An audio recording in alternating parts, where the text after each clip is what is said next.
నమస్కారం అండి. Welcome to our channel. ఈరోజు రాణి గారి చేతి వంటకి స్వాగతం. ఈరోజు సద్ద రొట్టె చేసి చూపిస్తున్నానండి. ఇది కష్టం అనుకుంటారు, కానీ చాలా ఈజీగా చేయొచ్చండి. పిల్లలకి చాలా ఆరోగ్యకరంగా ఉంటుందండి. షుగర్ పేషెంట్లకు కూడా ఇది చాలా మంచి ఫుడ్ అండి.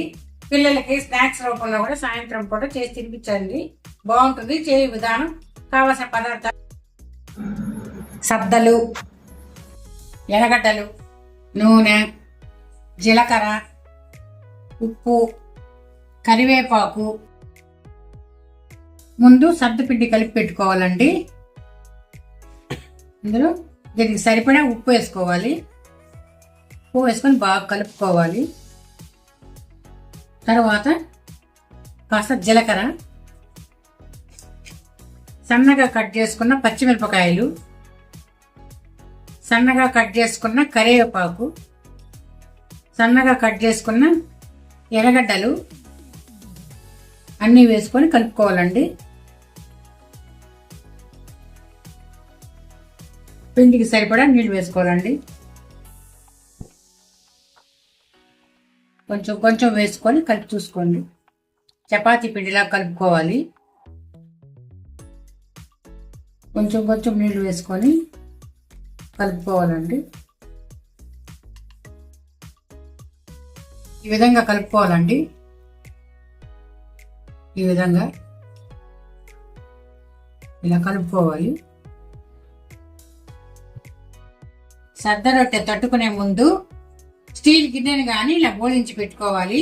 లేదా చపాతీ పీట మనకి బాగా అనుకూలంగా ఉంటుందండి. స్టీల్ గిన్నె పైన కాటన్ క్లాత్ అండి నీళ్ళలో తడిపి గట్టిగా పిండేసుకోవాలండి. క్లాత్ని ఇలా పరుచుకొని ఇలా ముద్దను చేసుకొని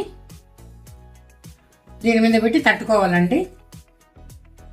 మనకి ఎంత సైజు కావాలంటే అంత సైజు చేసుకోవచ్చు.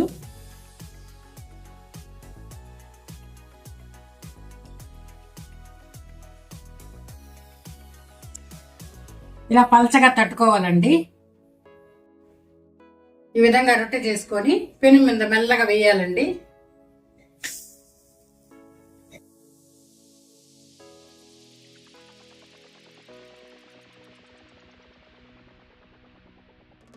దీన్ని అడ్జస్ట్ చేసుకోవచ్చు.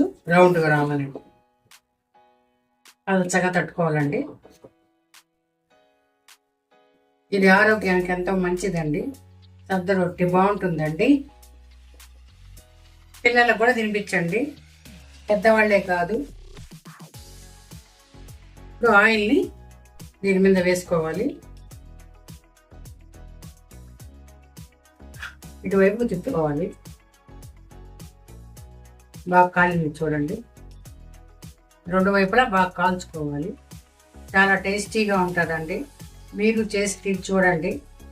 నాకు కామెంట్ రూపంలో తెలియపరచండి ఎలా ఉందో అని. లైక్ చేసుకోండి, సబ్స్క్రైబ్ చేసుకోవడం మర్చిపోబాకండి. కాలిందండి, తిప్పి చూద్దాం. బాగా కాలిందండి రెండు వైపులా. ఇంతే అండి. ఇది ఆరోగ్యకరమైన ఫుడ్ అండి. పెద్దవాళ్ళు తినొచ్చు, చిన్నవాళ్ళు తినొచ్చు. చూడండి మెత్తగా. చేసేది కూడా 10 నిమిషాల్లో అయిపోతుందండి. మీరు కూడా చేసి తిని చూడండి. బాగుందని మీరు కామెంట్ రూపంలో నాకు తెలియపరచండి. అందరూ చూస్తున్నారండి, లైక్ చేయట్లేదు. లైక్ చేసి షేర్ చేయండి, సబ్స్క్రైబ్ చేసుకోండి. నా ఛానల్ని ఆదరించండి. మరిన్ని మంచి వంటకాలతో మీ ముందుంటాను.